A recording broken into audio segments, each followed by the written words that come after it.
ओम श्री सद्गुरु परमात्मने नमः। श्रोता बंधु समस्त को प्रणाम। तीव्र व्याकुलता ही परमपद प्राप्ति मध्य गुरुदेव कहती जितेबले हृदय व्याकुलता सृष्टि हुए सेतेबले परमात्मा स्वतः उपलब्धि हुअन्ति। गोटे छोटिया उदाहरण दि जाइपारे। जितेबले छोट पिलाटी शौचालय घर भितर बसी लाट्रिन घर भितर बसी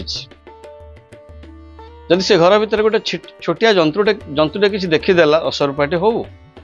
कि झिटिपिट हो किसी देखीदेला खूब जोर से बड़ पार्टी चिल्लै डाकिदेव। केमी डाक माँ बड़ पार्टी चिल्लै डाकिदेव।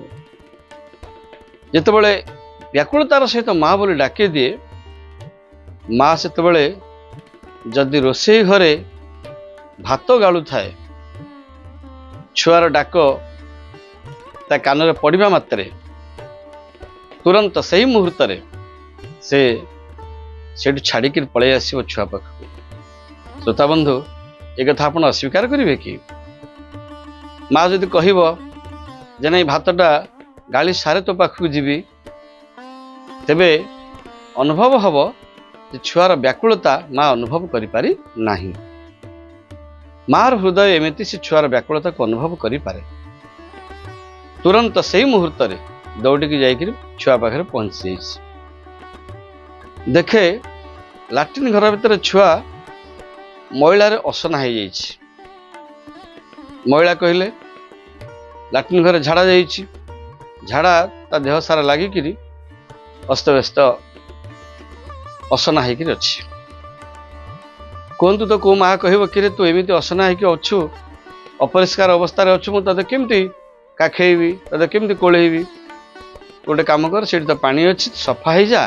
तापर मुझे काखेबी। एक कथा केबे कौन सी माँ कहबनी। से मुहूर्त दौड़ी जाकर तुरंत से छुआ को कुंडे आण। ये उदाहरण देवार उद्देश्य है श्रोता बंधु आम जदि हृदय व्याकुलतार सहित परमात्मा को प्रार्थना करवा डाकिबा ते भगवान केबे जेहेतु परम दयालु से परम क्षमा सागर से केबे कहबेनी जे तोर कर्म साधन सरू तोर समस्त कर्म साधन द्वारा पाप पुण्य सरी जाऊ तू संपूर्ण शुद्धपुत हो जा तापर मुझे ते मो पाखक आनिबी तते मुक्ति देवी बा परम शांति प्रदान करी एभलिया केबे कहिबे नाही।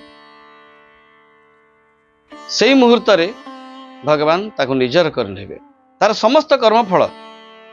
प्रारब्ध जनित समस्त कर्मफल सेई मुहूर्त ही ध्वंस हो जाए जितेबाला हृदय व्याकुलता सृष्टि हुए तीव्र व्याकुलता।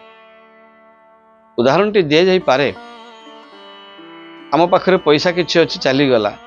व्याकुलता सृष्टि होनी। 4 दिन है आमे निजर परिवार स्वजन को देखिने स्वामी स्त्री को देखिने कि स्त्री स्वामी को देखिने पुओ बाप माँ को देखिने कि सांग सांग को देखिने तो किते व्याकुल सृष्टि हुए तीव्र व्याकुलता सृष्टि हुए निजर प्रियजन को देखिबापाई जदि किछि दिन व्यवधान हो जाइए तो भगवान तो आमर परम बंधु परम आत्मीय से सबु समय आम पाखरे निकटर अति निकटर अच्छन्ति आमको से भली प्रेम करती से भली भल पाती से भली आमको निजर करती। तांको जदि आम सेतिकी निजर भावी पारिबा तेबे तांको देखिबापाई तांको सानिध्य पाइबापाई आम हृदय कौन व्याकुलता सृष्टि हेबनी। माँ बोली छुआ डाकिला कहीं अन्य शब्द डाकी पारि थांता। कंढे प्रति तार प्रिय अच्छी सांग प्रति प्रिय अच्छी आउ कहा प्रति प्रियता अच्छी ना माँ शब्द प्रति माँ प्रति तार सेतिकी हृदय आत्मीयता अंतरंग सेतिकी प्रियता गाढ़ थिबा हेतु आकस्मिक परिस्थिति रे माँ शब्द ही बाहरी पारला उच्चारण ही पारला। बंधुजन आपण निश्चय स्वीकार करेंगे जितेबाला अति कातर अवस्था किछि आकस्मिक अवस्था पहुँचब निश्चय पार्टी माँ बोली शब्द बाहर। खाली से नुहे जदि सेमती किसी दुख परिस्थिति भी आसिला खाली दुख नुहे आत्यंतिक दुख आसिला माँ शब्द बाहर आदि आत्यंतिक सुख आसिला बहुत सुख आसिला गोटे किसी सेमती गोटे आश्चर्य जिनस देखीदे आम पार्टी माँ शब्द बाहर ये माँ केते सुंदर होच ना नहीं दुख पड़े ये माँ तो ये शब्द प्रति आमर एत अंतरंग केमती है जे माँ आमर प्रिय तेणु अन्य माने आमर प्रिय हेले मध्य आकस्मिक परिस्थिति रे आमे माँ शब्द उच्चारण करि पारले ठीक सही प्रकार जदि हृदय परमात्मा प्रति बा भगवान के प्रति निजर इष्टदेव प्रति सेतिक प्रियता स्थापन होता है आत्यंतिक प्रीति स्थापन होता है तेबे आकस्मिक परिस्थिति रे सुखरे हो कि दुखरे हो निश्चित से ना मन पड़ो इष्टदेव ना भगवान ना मृत्यु जिते आसूची आसु मृत्यु पूर्वर मृत्युर कौन संकेत पाइबा मात्र निश्चय भगवान का ना मन पड़ो एतर संदेह ना जो समय जो मुहूर्त भगवान का नाम मन पड़गला से मुहूर्त भगवान निश्चित आमको निजर करने जमी माँ दौड़ी आसी लाट्रिन घर असना अवस्था आमको कोड़े नेला आम शरीर थिबा असना को देखिला नहीं से भगवान आम पाखर थिबा कौन प्रकार पाप पुण्य अहंकार साधना किछि देखंती नहीं आम हृदय से व्याकुलता पाइबा तीव्र व्याकुलता यह निश्चित सत्य प्रिय सज्जन आम हृदय पाइबा व्याकुलता सृष्टि हो से गुरुदेव मध्य सोहमचर्य भगवान सोहम स्वामी मध्य गुरुदेव कहती तीव्र व्याकुलता ही परम पद प्राप्ति ये परम पद हूँ मोक्ष सुख कहतु परमात्मा प्राप्ति कहतु निर्वाण प्राप्ति कहतु भगवत प्राप्ति कहतु स्वरूप उपलब्धि निजर स्वरूप परमात्मा सहित जो अभेद स्वरूप तार उपलब्धि से मुहूर्त हो जाए टिके आम पाखे व्याकुल सृष्टि हो आखिर लुह आसु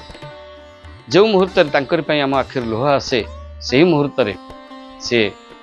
खाली निकट नुहे आमर अति निकटतम हो जाती जमी अम्लजान वायु सबुठी अच्छी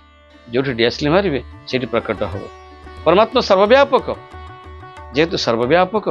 सबुठी अच्छा मत परतरम नान्यत किंचित अस्ति धनंजय मो भीतर का अन्य किसी ना जेहेतु सर्वत्र व्यापक तेणु जो मुहूर्त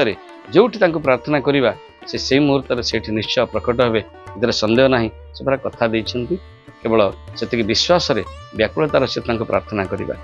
समस्त प्रणाम।